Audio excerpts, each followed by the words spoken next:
enfunda nnyingi poliisi ezze n'okolwayo ng'ekitongole ky'ebyokwerinda ekikyasinze okulinnyira eddembe ly'obuntu olw'obukambwe bwe kikozesa nga kikola emirimu gyakyo ekintu ekikontana enkolagana ya poliisi n'omuntu wa bulijjo.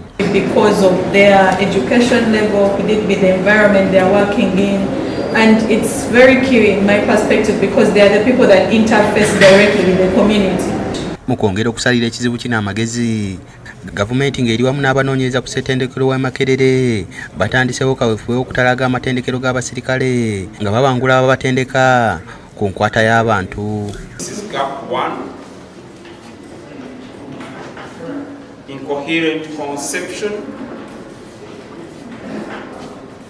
These skills have been there, but now you bring in a concept which has to be direct, more of from the top up to the bottom, which will even require the Inspector General of Police to bring out the type of soft skills at whatever level that have to be managed.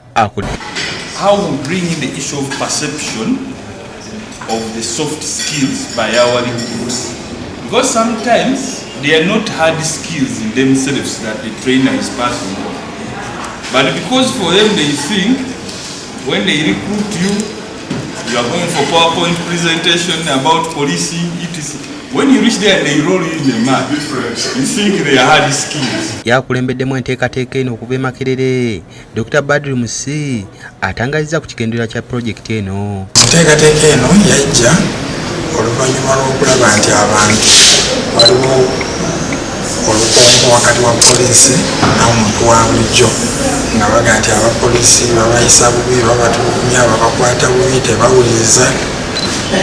Kakaterawo embeera eyo nga poliisi n'omuntu wa bulijjo enkolagana si ŋŋamu, ate nga poliisi okukola omulimu gwayo obulungi eteekwa okuba ng'enkolagana n'abantu.